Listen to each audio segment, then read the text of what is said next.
Hey everybody, and welcome to the A.C.E Football Academy. Coach Hamilton, Coach Dunham here.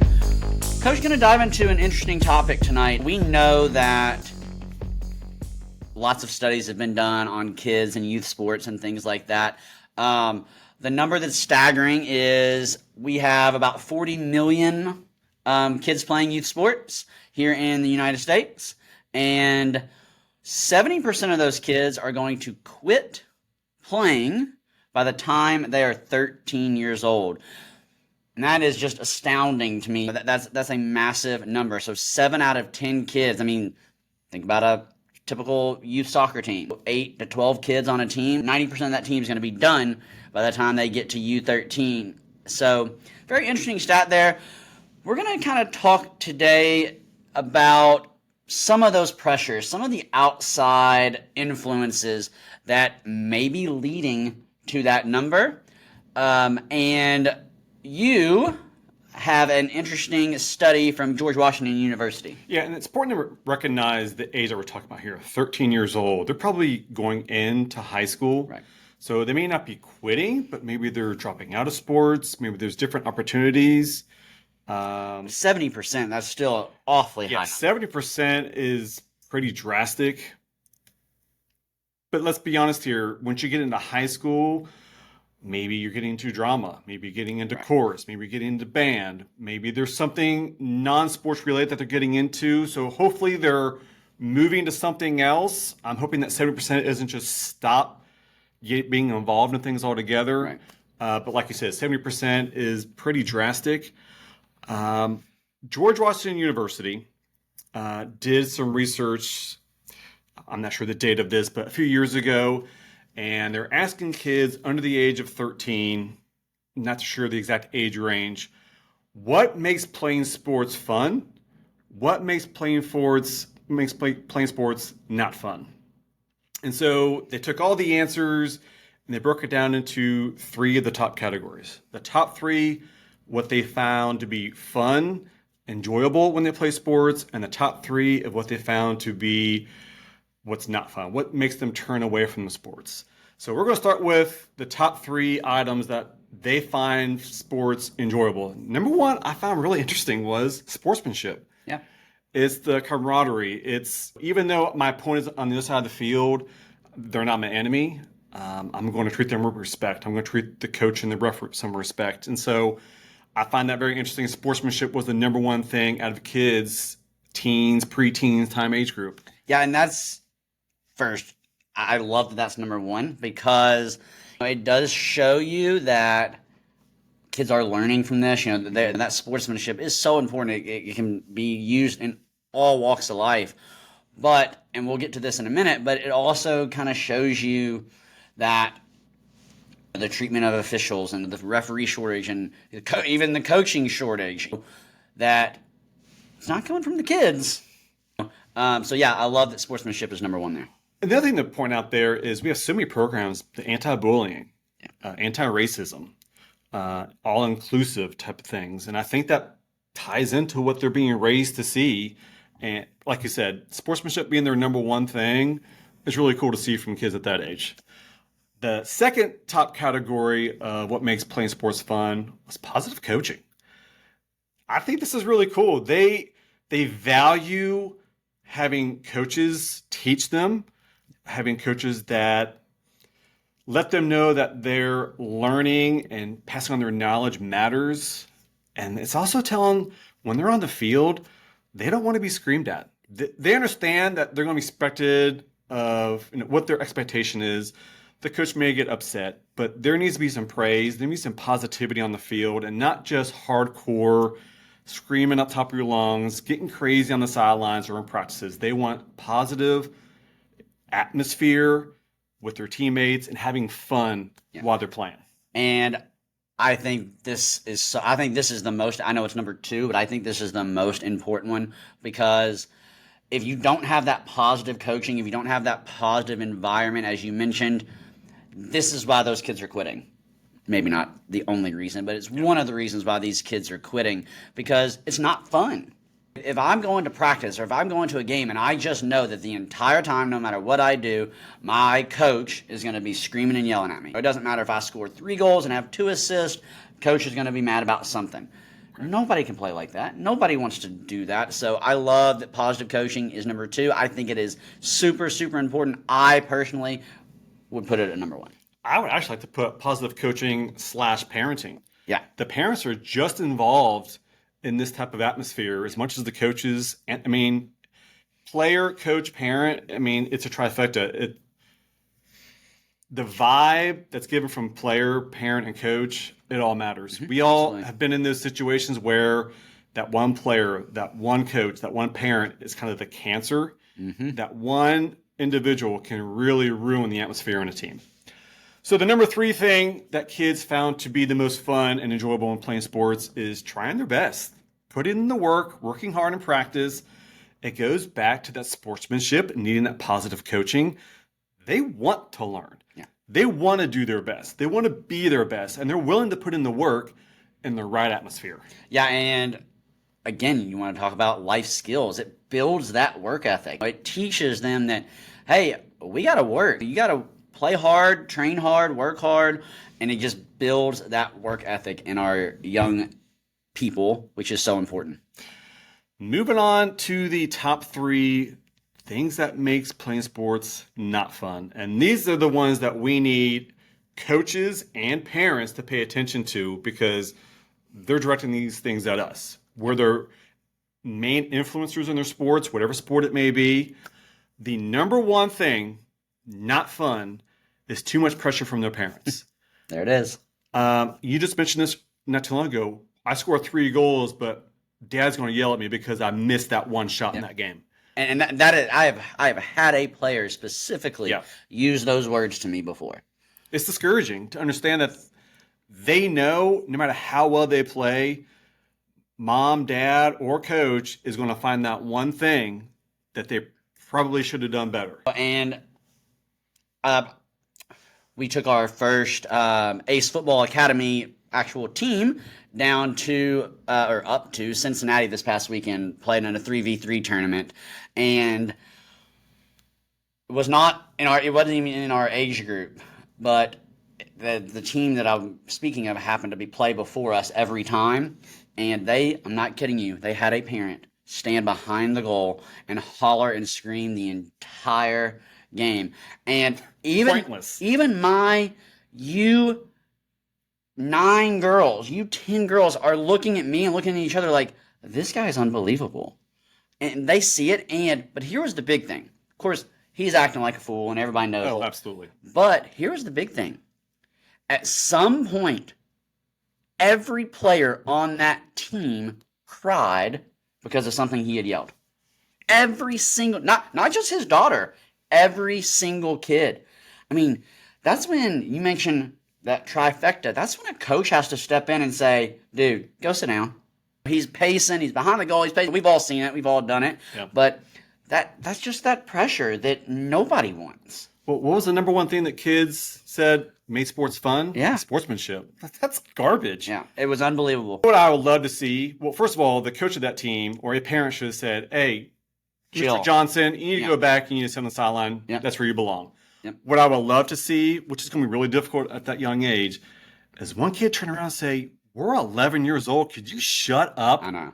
Yeah, and absolutely. just set him straight. And then go to the ref and say, he needs to go. Yep. I would love to see a kid stand up for themselves and handle that. But they're 11. that team has been so pushed down by maybe that coach and that parent. Yep. It's just not worth dealing with. And again, think about the second one that made sports fun, that positive coaching. Absolutely. And here we have this gentleman. And taking that, rolling into number 2, what makes sports not fun? Parents yelling at coaches and or officials. You and I have seen this.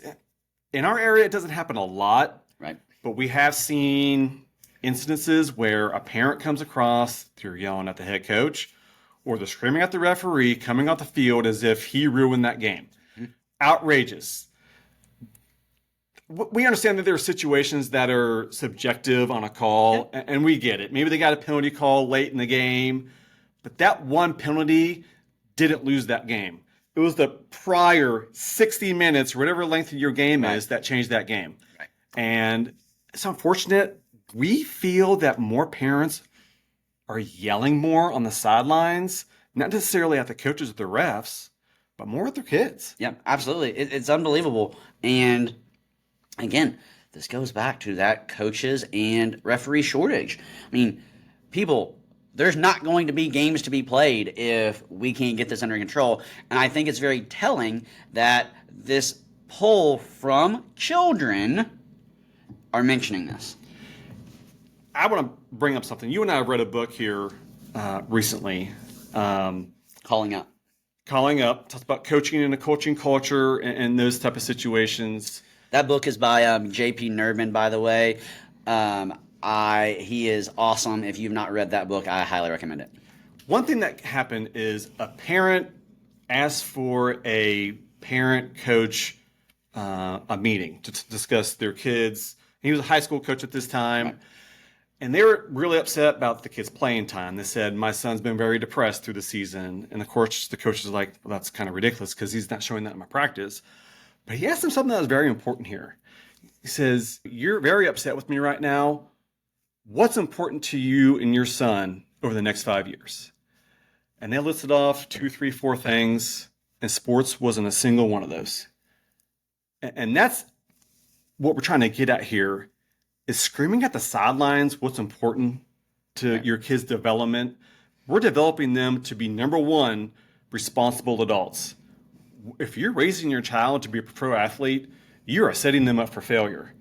And screaming at the sideline over every little bitty mistake, or yelling at the ref over every call that you disagree with, you're missing the point in the big picture of what's important on those life lessons. Right. And we've had Don Williams on, and we've had others on who mentioned that just minuscule number of players who are actually going to play in college. It's so small. Like, this is supposed to be fun. Sports are supposed to be fun.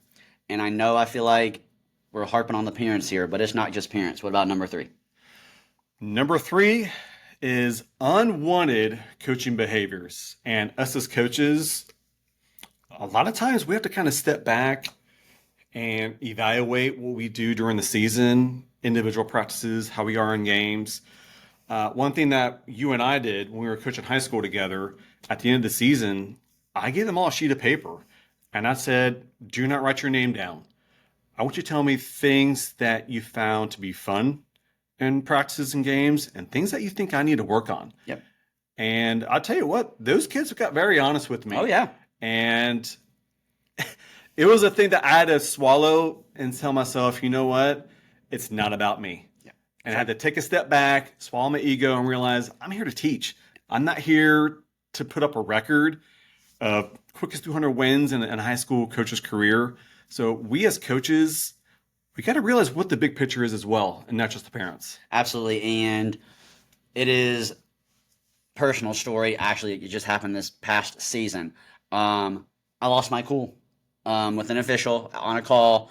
It was late in the game. One of those moments that you mentioned, late in the game, and it's 1-1, and we scored, but they took it all. It was a wild moment. I won't get into the details, but I lost my cool. And unfortunately, or maybe fortunately, depending how you look at it, it's on camera. It's on video. Mm-hmm. And I personally have gone back and watched that, and I have used it with my players to say, hey, look, this isn't how we act. It happens, but you own it, you apologize for it, and then you move on. And we understand, coaches, that there are those moments when it's that intense moment and if something happens, and in that moment you feel like it has changed the game, right? But you're right. For parents and coaches and everybody involved in this, we have to keep, as you said, that big picture in mind. What do these kids want from sports? They want camaraderie, they want positivity, and they want to work hard. They want to try their best. Those are the 3 things that they want. Nowhere on that list is winning.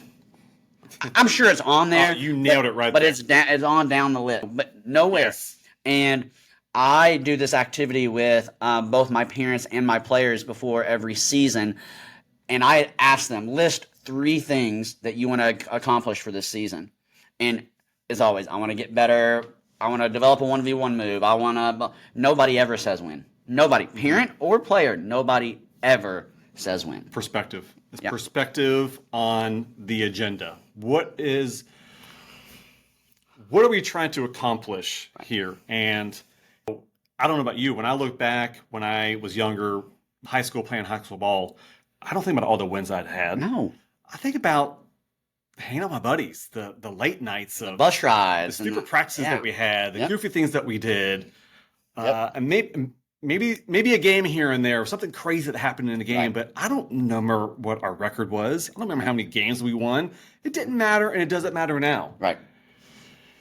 This, again, is the ACE Football Academy. We thank you for joining us. Coach Dunham, Coach Hamilton. We are discussing external factors that affect our youth sports in today's world. We just did a little research from George Washington University, but we also have some perspective from Harvard professors and what they see here. You got any tidbits on that? So Deborah Spar, I hope I'm saying that name correctly. Right. Sports, and this is a quote from her, sports and team sports tend to give women and girls things they otherwise have a hard time getting, like resilience, like grit, like knowledge of teamwork and leadership. And notice that all of those things are what makes a successful human being. And, this is specifically mentioning girls and women, but it's the same for boys too. It really is. So, again, going back to, I love the big picture thing that you have painted here. We have to remember that. And if we're having all of our kids quit by the age of 13, well, what are they losing? They're losing those opportunities to learn resilience, grit, teamwork, leadership. They're losing those opportunities. And so when it is time to go and get a job, they don't know how to be on a team. Mm-hmm. So very, very interesting quote from Miss Spar there. I think the interesting thing here is, again, with the big picture, she's talking about how we deal with failure and how we lead ourselves to success. You need resilience and grit because every day isn't going to be, a win. Every day you're not going to accomplish our goal. There are going to be days where no matter what you do, your best just isn't good enough. Yep. And you need that resilience and grit to be successful. To get out of bed the next morning and do it again. And not do it all over again. But we also need that knowledge of teamwork. We need to understand how leadership works and developing those internal abilities in ourselves to become that responsible adult, to be that successful adult. It's not all about wins and losses. There is going to be failures. We've got to learn to deal with that. And screaming at your kid on the sideline, you're not helping in their resilience down the road. Well, and you and I have seen it multiple times, especially in other high school coaches have seen it before, where the first time that kid has ever failed, they're a junior in high school. That's the first time it happens. Right. That's never a good thing. Well, previously we had Coach Trip Rogers from Center College, and he's discussed college level kids that come in and have never dealt with failure. Right. And they're having to spend an entire freshman season building them to understand failure is a part of life, right? How to move through that, have some resilience, but not to experience failure that late. Unbelievable. It's going to be a struggle for them later on. Yep. We also have another survey here. So in 2019, the NCAA did another survey here, and they asked males and females for their responses to some of these questions here. So the number one they talked about had to deal with family pressures. So they asked them, were they expected at a young age to be a college level player by family members, or was it just mom or was it dad? 68% of males, 65% of females said they undoubtedly had someone in their lives pressuring them at a young age to be a college level player. Yeah. And again, I mentioned it already earlier in this episode. You go back to that number of people who are actually going to play college sports. It's like 2% of people or something like that. Right. And that's even smaller depending on the sport you play. And so, again, we're focusing on those outside factors that are contributing to that 70% of kids quitting by the age of 13. One of them is dad saying, oh yeah, going pro, going to be D1 right here. And that goes back to, again, to that Coach Tripp and Don mentioned that D1 or bust mentality. It's not going to happen. It's not going to happen. Yeah, and I want to point out here, there's nothing wrong with discussing college with your kids or the potential of playing college You sports. There's an approach that builds their development and their resilience throughout time. So it's not they're 13 years old and they're on the bench and they're thinking, oh, I've ruined my dad's life. I'm not going to play in college now. So there's a proper approach and discussions to have. And a lot of this can be found online in different either universities. There's multiple websites that discuss this type of stuff. It's important to understand the proper discussions at the right age groups. Right. And what is too much without going too little, and make sure they have the right understanding of what your expectations are. So having those good discussions is good, but there's a proper approach in how to go about this. Yeah. The second thing they discussed was self-imposed pressure. I think this one's so hard. This is really interesting here. How many kids growing up put pressure on themselves where they said, I'm going to be a pro or Olympic level athlete by the time I'm an adult? 50% of males said they definitely did, and 28% of females said that they put that pressure on themselves. I'm not really sure how to that kind of data. When I think about it, I'm also a teacher, and so when I think about it, hey, what do you want to be when you grow up? And at first, second, third grade, what does everybody say? I want to be an NBA player.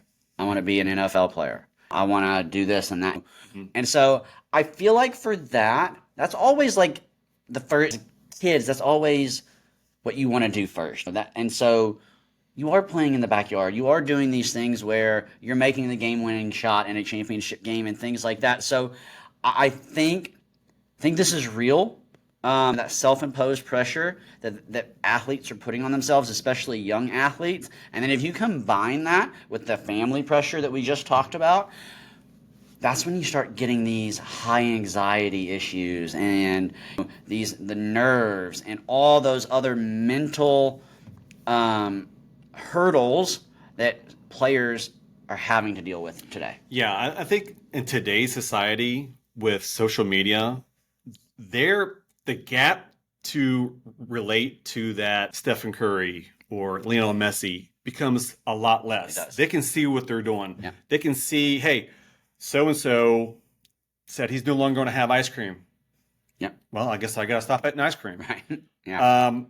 And not that there's anything wrong with that, but the pressures that they put on themselves, what externally are they getting that from? Right. Is that coming from mom and dad? That's a great question. Is it coming from an athlete that they idolize? Is it coming from a coach that they have a lot of respect for? So as players and parents, we have to make a good effort to, observe where that info is coming in from, because there's a lot of bad information coming in there. Don't want to get involved with politics, but we know so much bad information comes from politics. It's really not that much different when it comes to athletics. The final thing we're going to discuss here is from the NCAA survey is recruitment. And they had some discussions with these kids. So 88% of the kids that played in college said they chose the college solely based on the athletics. They had the big football program. They had the big soccer program. I get to play Division I, but I'm going to sit the bench for the next 4 years. 88% said their sole decision was based on athletics.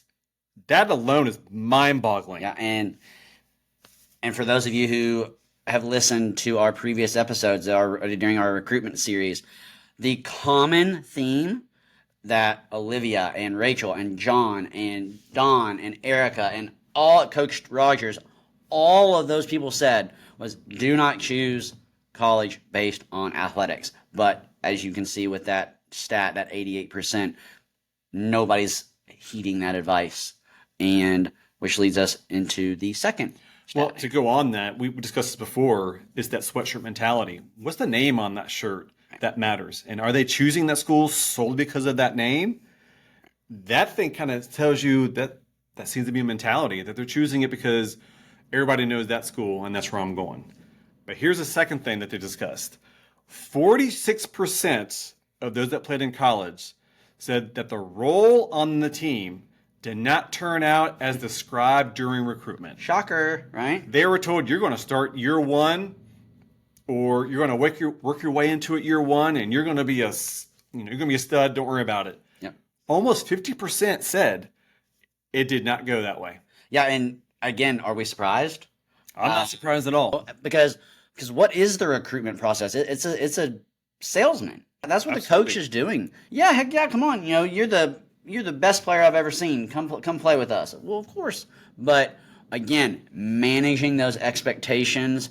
If you are lucky enough to get to go through the recruiting process, enjoy that process. Enjoy it, and again, go back and listen to Coach Rogers. Go back and listen to Rachel. They give so many great tips on how to not become part of that 46%. Right, and we've discussed this many times. There's two sides of every college coach. There's the on-field coach, who's going to be his life is on the line because his job is on the line. Then there's the recruiting coach. He is going to be the coolest dude you've ever met. He's going to tell you everything you want to hear. And most of them are going to be very honest with you. Yep. But they're still trying to bring in recruits that they need. Right. And they've got to have that side of them. They're going to be very friendly. They're going to be a little bit different. So you must do your homework. Don't be part of this nearly 50% that went to a school and clearly were very disappointed. Yeah. And again, this whole episode is going back into that 70% of kids are quitting youth sports by the age of 13, and just highlighting some surveys, some quotes from kids themselves of why this is happening. And it is all of these external pressures that are coming from families, coaches, brothers, sisters, friends, all those things. So it's just one of those things that we really, really have to keep an eye on. Absolutely. And so let's be better. Let's be better for our kids. Let's be better as coaches. Let's be better as parents. And let's, over the next 10 years, what if we drop that number to 65% of kids? How awesome would that be to have more kids playing sports? Because in the end, remember, what do they want? They want sportsmanship. They want positivity. And they want to learn. They want to work hard. And so that's what's so important. Before we log off tonight, Coach, quick shout out. You're wearing one. Those of you watching on Facebook, those of you watching on YouTube, Destination Athlete provided us with some gear. So a big thank you to them. And give them a shout if you're in the area. Very easy to work with. They're very fast, got things turned around for us. So thanks to Destination Athlete. We appreciate you listening in. This has been A.C.E Football Academy.